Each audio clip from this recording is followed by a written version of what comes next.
Hola, estamos transitando ya la última clase de nuestro angustioso discurrir de estos últimos días. Bien, ¿qué vamos a trabajar hoy? Vamos a trabajar los temas de la unidad 3. Concretamente, el primer tema, la vía asiática y la vía inglesa de la industrialización, el preludio industrioso de la revolución industrial inglesa, la revolución industrial inglesa en perspectiva global. Como ustedes ya se habrán dado cuenta, estamos trabajando con dos tipos de enfoques. Algunos que ustedes ya conocen muy bien, como la idea de un preludio industrioso en la Europa del siglo XVI y XVII, que da cuenta y que permite explicar el crecimiento gradual, sobre todo en la zona del Mar del Norte. Y por otro lado, también vemos cómo se puede revisar la idea esta ya que habíamos hablado de un concepto zombie, concepto que está a la defensiva, como nos dice Jean Debris, de pensar los aportes que hace Robert Allen para entender la revolución industrial inglesa en una perspectiva global.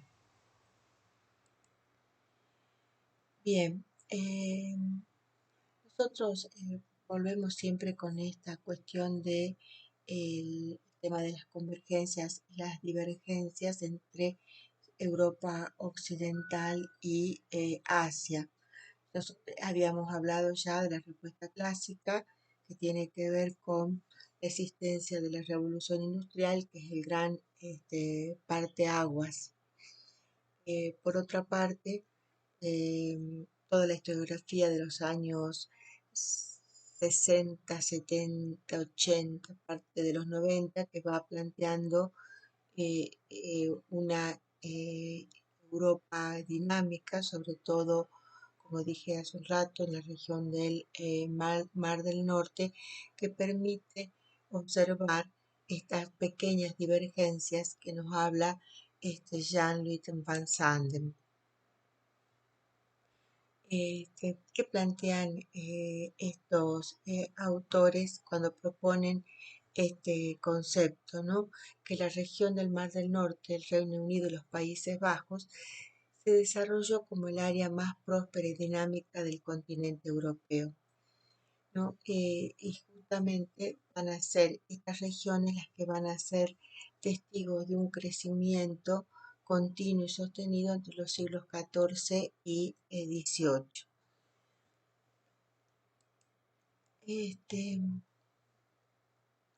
Para esto nosotros ya habíamos hablado que la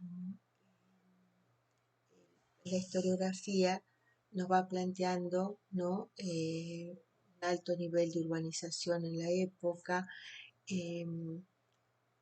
la emergencia de una sociedad de consumo y la mejora de la productividad agrícola. En estas cuestiones se evidencia. Y acá están los aportes de estos autores que nosotros ahora no vamos a desarrollar, muchos ya hemos trabajado, quizás que destacaría, porque por ahí no hemos hablado tanto es el de Allen respecto a los estudios que hace él sobre la productividad de las tierras comunales y las tierras que están donde está avanzando el cercamiento, ¿no? Y donde él ve, donde él observa que no habría tales diferencias como habría planteado la historiografía anterior. Esto sería interesante que lo revisen, porque en este sentido el planteo de Allen deja muy mal parada a la idea de la, a la racionalización de la agricultura como la causante de del despegue de la revolución agrícola que va a haber antes de la revolución industrial. Bien, ¿dónde se observan estos cimientos en las diferentes dimensiones? Bueno, por ejemplo, y esto es lo que hace Allen, proponernos los productos brutos.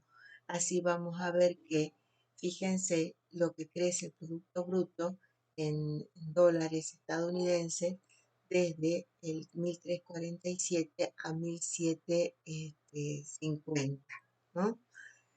En un crecimiento sostenido en estas regiones. Ahora, para la explicación, hay diferentes explicaciones. Están las ya más clásicas, que por allí ya no nos convencen, la que tiene que ver con el papel que van a tener los parlamentos, y el ejemplo de esto va a ser sobre todo Inglaterra y también Francia, sus experiencias históricas, ¿no? Con grandes convulsiones políticas que permiten que emerjan las monarquías parlamentarias. Y por otro lado, lo que habíamos hablado ya, la importancia que tiene para determinados estudiosos a partir de la década del 60, lo que se consideraba la originalidad del modelo europeo de matrimonio. Por otro lado, tenemos el caso también, la importancia que se le asigna al comercio por vía del Atlántico con dominios europeos en América, o vía del Atlántico por el Cabo de Buena Esperanza hacia Asia. Y por último también el papel que se le da al que algunos llamaron la revolución científica, o la circulación del conocimiento, o el hecho de que vamos a tener un capital humano con mayores, cada vez con mayores niveles de formación. Bien, volviendo a Allen, bueno, acá por ejemplo ustedes tienen esto que acabamos de plantear en un cuadro, ¿no? Entonces, las variables exógenas serían el uso de maximizar el uso de la tierra, la urbanización, el protestantismo. Recuerden lo que hablábamos en la clase anterior, la razón, costo, superficie, la actividad de los parlamentos, este, y las variables endógenas, la productividad agrícola, la urbanización, la formación de un capital humano con predisposición a todos estos cambios, y el comercio. Esto va a llevar al crecimiento del Producto Bruto. Bien, este mapa extraído del libro de George Bateson, Historia de la Economía Global, muestra justamente cómo se da este despertar industrioso en las regiones del Mar del Norte. Y acá queda muy claro el concepto de pequeña divergencia que nos propone Van Sanden, este historiador eh, holandés, ¿no? Entonces, vemos cómo se van concentrando, ¿no? Todas las áreas que van a ser dragadas, los puertos, fíjense mientras que ya en la zona del Mediterráneo los puertos ya son escasos, los puertos se concentran en la zona del Mar del Norte. Por otro lado tenemos la producción textil, ¿no? El lino, el fustán, la seda, que ya eh, a los europeos han desarrollado las formas de poder explotar la seda, este, la extracción de carbón, el comercio del carbón, el área de producción de metal y la manufactura del hierro. Y acá también observamos las profundas diferencias que se van dando y cómo se va concentrando todo este despertar productivo en, en esta región concretamente, planteándose esta idea de pequeña divergencia. Bien, eh, las tesis recientes sobre las pequeñas divergencias, ¿no? Dice Allen que la idea de los salarios reales de los trabajadores calificados estaría en regresión, eh, que si estas se construyen en relación a los acercamientos, a los niveles del comercio, los gobiernos representativos, la tasa de alfabetización, el nivel de productividad en la industria manufacturera. Vemos acá ya aquel gráfico que habíamos retomado en inglés, se lo planteamos ahora en español. Bien, el boom del comercio intercontinental fue la clave en un desarrollo que propulsó el noroeste de Europa hacia adelante. El establecimiento de un gobierno representativo tiene un efecto insignificante en el gobierno de la Europa moderna.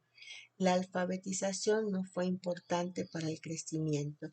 El crecimiento del área del Mar del Norte se debe al comercio internacional y no a la formación de capital humano y o al cambio institucional desarrollado como punto de partida del análisis de las causas de revolución industrial, ¿no?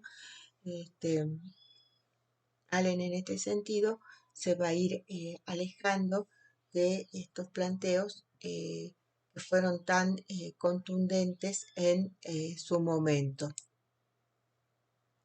Van Sanden le va a dar mucha importancia en un artículo muy interesante que escribe con otros historiadores al papel que van a tener los parlamentos, sobre todo en una determinada región de Europa que va a permitir que tenga características especiales, ¿no? Y en el caso de Van Sanden, toma distancia de estos planteos que habíamos visto con Allen. Y fíjense, acá tenemos nosotros, lo que hace él es cuando toma las reuniones que hay, ya sea de las Cortes, de los Estados Generales, a lo largo de estos 6 siglos que van de 1200 a 1800 y va mostrando cómo en Europa Occidental, a partir de 1500 hay una mayor reunión este, de estas instituciones, ¿no? Diferente con Europa del Sur, con el norte y centro europeo y con el este de Europa. Entonces, para él, a partir de estos elevamientos y establecer estas series, va a, a plantear estas hipótesis respecto de dónde estaría para él la cuestión de de poder explicar la pequeña divergencia. Esto también lo va a trabajar en este otro libro de la larga ruta de la revolución industrial. De nuevo acá ustedes tienen también la actividad de los parlamentos, ¿no? Todo esto es un artículo que está en la Economic History Review que pueden ustedes consultar. Bien, siguiendo con el planteo de Van Sanden, también para él es muy importante la alfabetización y Van Sanden va a llegar a estas conclusiones que em, las causas de la revolución industrial es una de las preguntas centrales de la historia económica, ¿no? Y que las interpretaciones recientes han apuntado al alto nivel de urbanización, al desarrollo de una infraestructura comercial, a la fuerza de trabajo calificada y a los estándares internacionales de los salarios. Van Sanden enfoca su explicación en la pequeña divergencia, en la fuerte performance que tiene la región del Mar del Norte, expresada en los niveles de Producto Bruto per cápita desde el siglo XIV al siglo XVIII. La revolución industrial del tardío siglo XVIII puede ser vista como una culminación de esta trayectoria de desarrollo.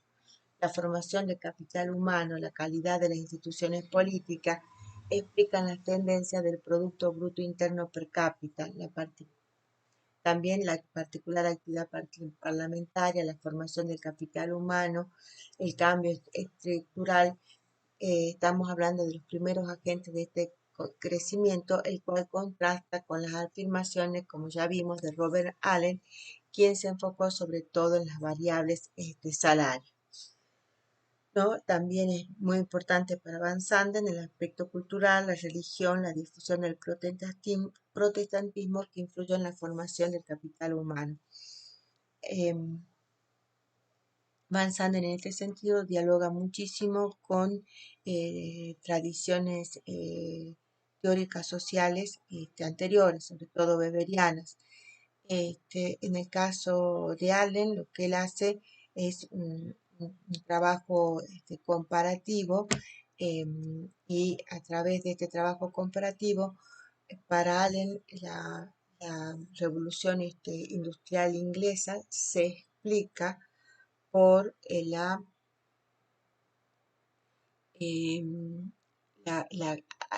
el alto nivel de salarios que hay que que va a exigir la introducción de la máquina como modo de abaratar el costo de mano de obra.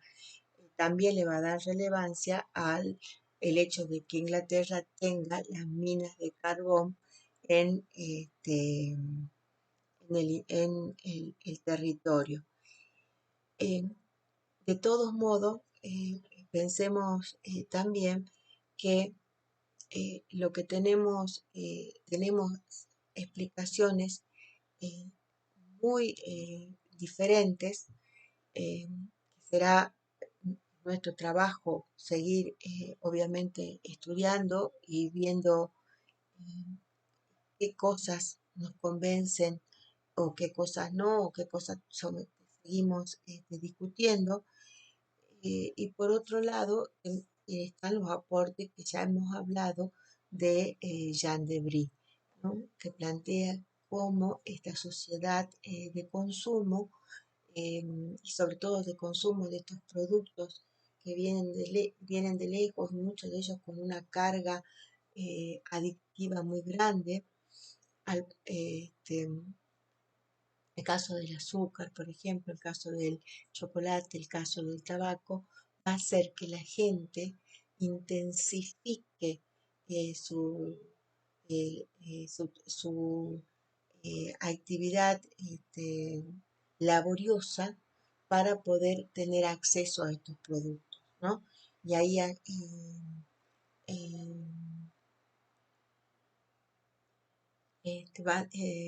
Saint-Denis retoma el concepto de Akira Yami de revolución industriosa para explicar estos cambios que están sucediendo que permiten también visualizar que ya está constatado que esa aceleración que habíamos visto en algún momento propuesta por la historiografía ha mostrado que es más bien un crecimiento gradual y que la revolución industrial es un concepto que hoy está a la defensiva y y no tiene ya la fuerza explicativa que tenía antes. Bien, vamos, eh, vamos ahora a la otra diapositiva. A ver, voy a sacar esta y voy a ir acá.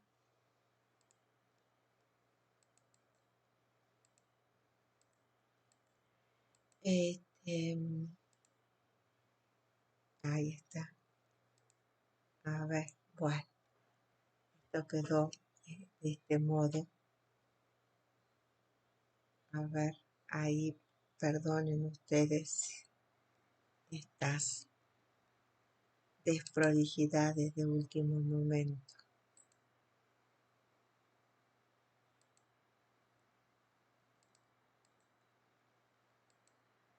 Bien, el otro tema tiene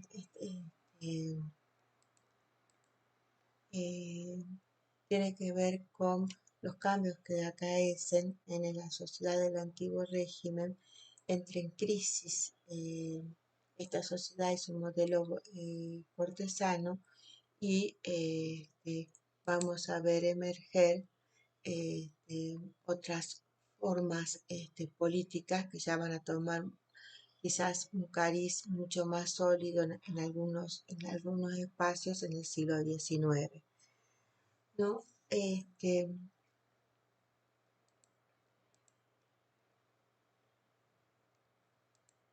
Entonces estamos trabajando este punto 2 y este punto 3 de nuestra unidad.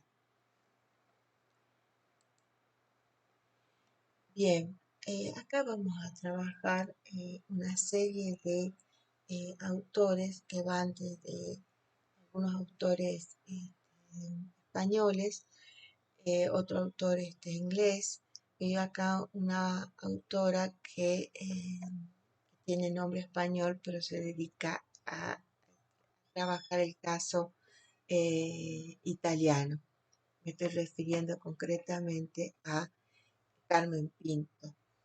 Este artículo, eh, Crisis Global y Conflictos Civiles, las nuevas investigaciones y perspectivas historiográficas, nos ha servido mucho a nosotros para pensar algunas cuestiones referidas a estos temas que estamos estudiando, ¿no? Me gustaría que veamos estos aportes de esta historiadora que dice que de este modo la crisis del reino meridional se puede interpretar hacia el interior de una inmensa área geopolítica que va desde Nápoles a Bogotá, de Madrid a Buenos Aires, ¿no? Y es la crisis del imperio de Carlos III. La monarquía borbónica atraviesa una crisis muy profunda en el siglo XVIII, implosionando, dice, durante la guerra napoleónica, ¿no? Es un proceso de fragmentación poderoso y de poder y de instituciones, ¿no? Que esto obviamente va a darse también en el caso italiano, sobre todo en las zonas de zona sur, que forman parte del imperio, y este proceso va a terminar con la caída de este viejo orden interno, el surgimiento del orden estatal, ¿no? Y el surgimiento de los diversos proyectos nacionales. A mí me interesa rescatar esta mirada eh, que me parece importante para entender estos procesos más allá de las particularidades que toma a nivel que puede tomar a nivel determinadas regiones, el análisis hay que hacerlo en un análisis global de la experiencia histórica de la monarquía, que el concepto que nos muestra Pinto es una monarquía que implosiona, es decir, que cae hacia adentro por su propio peso. Y ella acá va a retomar un trabajo de este historiador ya fallecido, que nosotros lo conocemos porque justamente es uno de los coordinadores de lo que llamamos nosotros el Manual de la Cambridge. Dice que Christopher Bailey ha escrito que la historia nacional y regional puede ser analizada como una historia global, ¿no? Acá, bueno, se retoma esto que estábamos afirmando anteriormente. Dice, bueno, en esta perspectiva, acá ya se va a Nápoles concretamente, es donde se puede ver también el nacimiento del mundo moderno y otra forma de un proceso de formarse el proceso nacional en el 800. Bien, esto nos trae también otros problemas, ¿no? Porque los problemas para nosotros son en cómo se deja se abandona una fidelidad regia, una fidelidad al rey, recuerden cuando leíamos los capítulos del libro de Wyndham sobre las monarquías y las dinastías, lo importante que es ese lazo, ¿no? de la eh,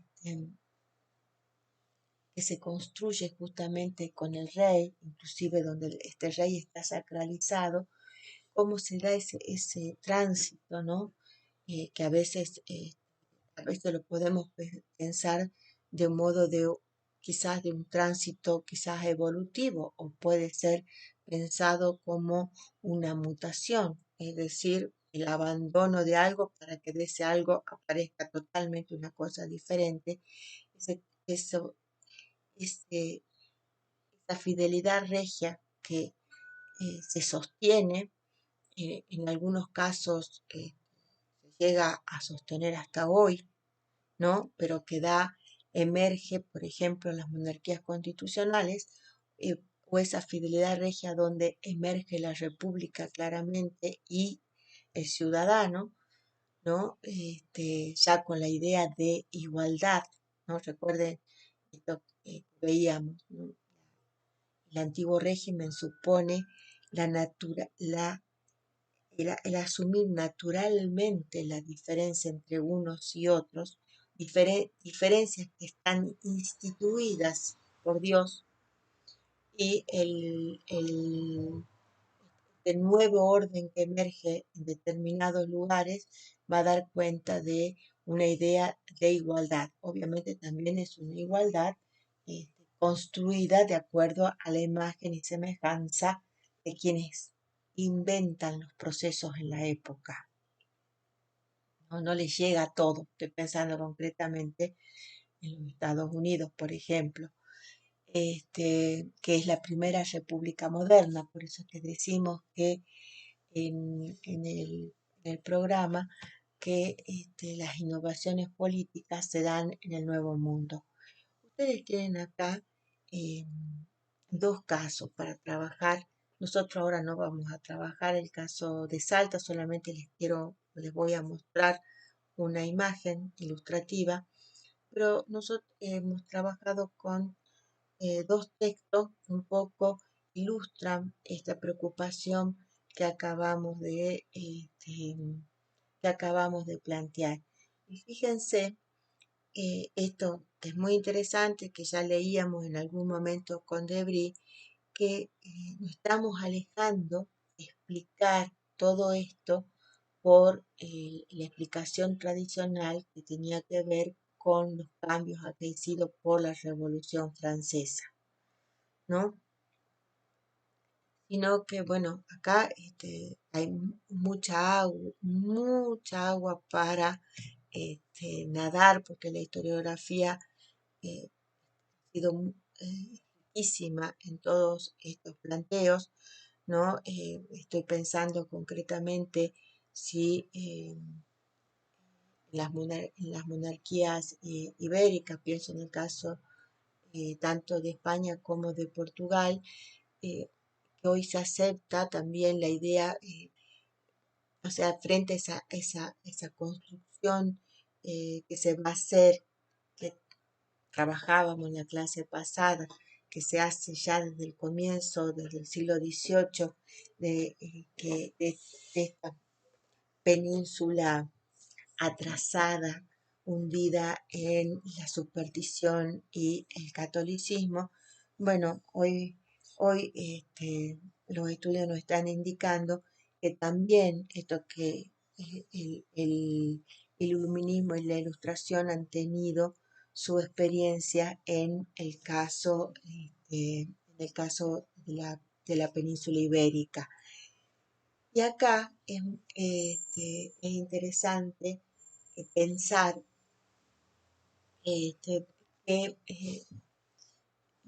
que también la historiografía ya no nos ubica solamente en Carlos III, sino que nos lleva a pensar todo la guerra de sucesión,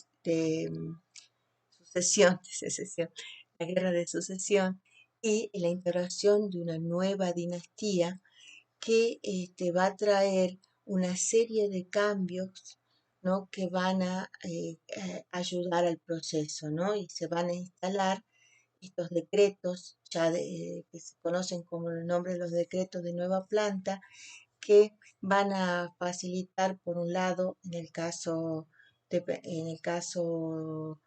la península, la desaparición de reinos, como por ejemplo Aragón, las provincias, la emergencia de las provincias, la, mm, la emergencia de un nuevo sistema fiscal de corte liberal, la emergencia también de carteras de gobierno, todo va, eh, por otro lado, viene la invasión de Napoleón, que va a colaborar en la emergencia de un espíritu patriota, ¿no? Y a la par también van emergiendo estas miradas críticas que se pueden dar hacia la monarquía en el caso de América, como decía Alperindongui, en un primer momento eh, no se, los revolucionarios no pensaron en la independencia fue algo que fue tomando forma a lo largo del tiempo. Bueno, en el caso concreto, en español va a tener muchísima importancia tanto para los territorios americanos como para los territorios de la península, la Constitución de Cádiz, ¿no? Que va marcando cómo van tomando rumbo esta idea de cómo se va produciendo este tránsito de una fidelidad regia a una fidelidad estatal. Miren, y ahora ya trabajando esto de Salta, a ver si lo puedo encontrar fácilmente, acá está,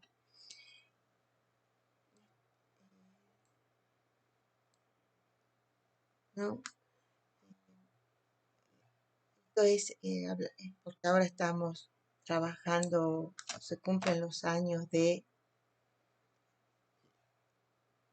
el aniversario los 200 años del aniversario de Güemes, entonces me interesaba, esto es 1814, ¿no? Fíjense,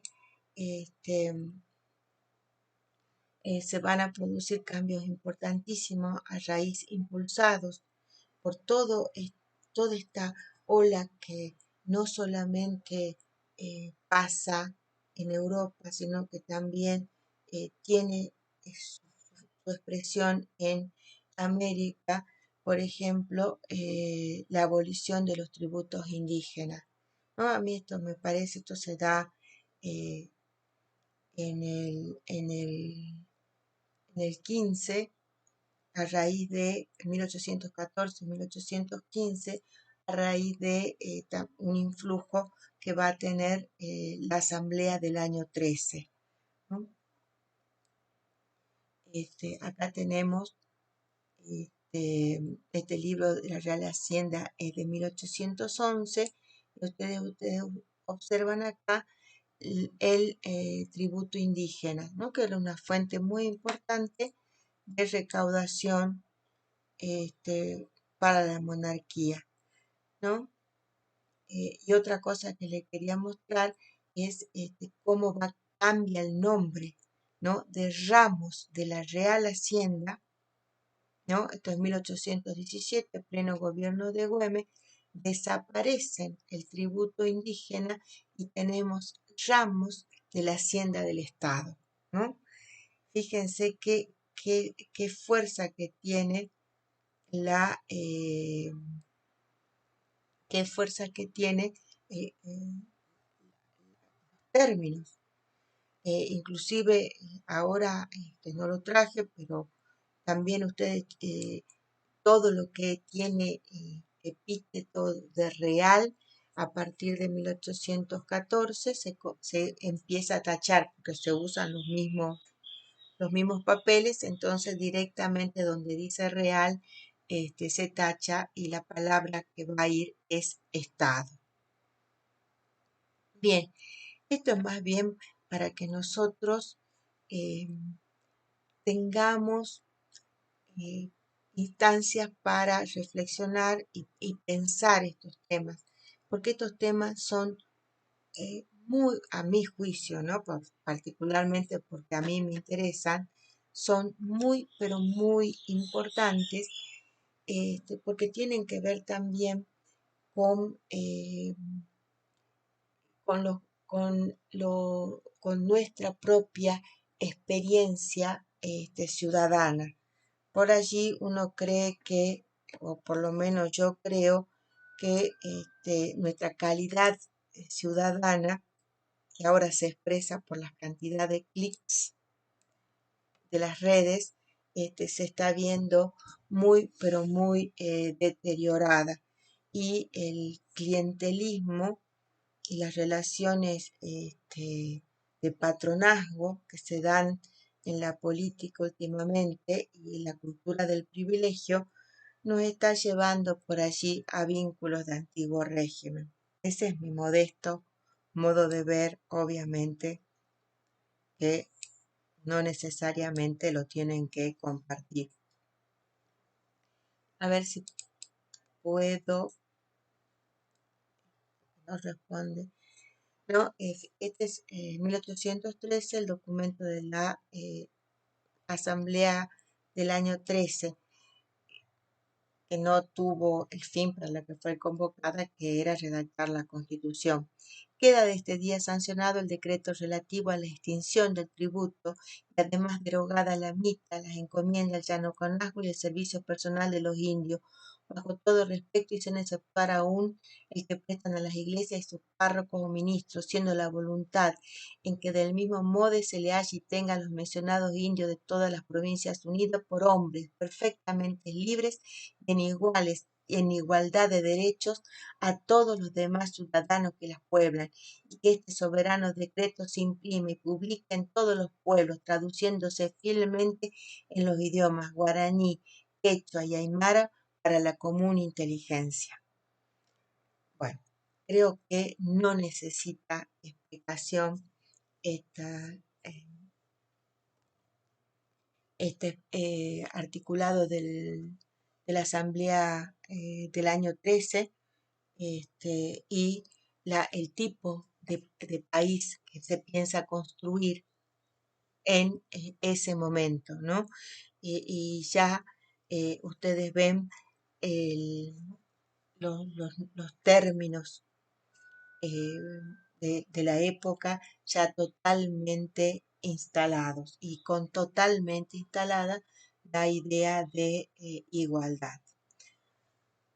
Bien, entonces estos textos quedan para que ustedes lean, pueden también buscar otros textos. Acá repasamos lo que planteaba para el planteo de Van Sanden. Y con esto damos por terminada la clase. Voy a ir de nuevo a la bibliografía que trabajé. A ver, permítanme que saque, a ver,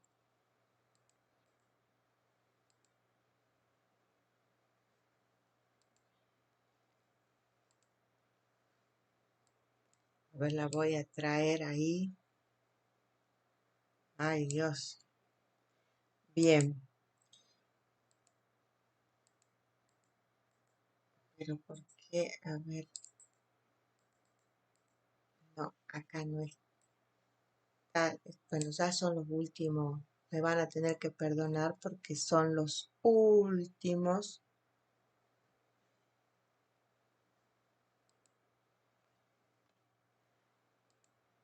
A ver, bueno, vuelvo a retomar la bibliografía, nada más que no se la voy a dar, mostrándosela en el Power. Bailey, Pinto, Van Sanden, Robert Allen, Jean Debris, y después este manual de mundo ibérico coordinado por Jardín, Monteiro, Sabatini y otros.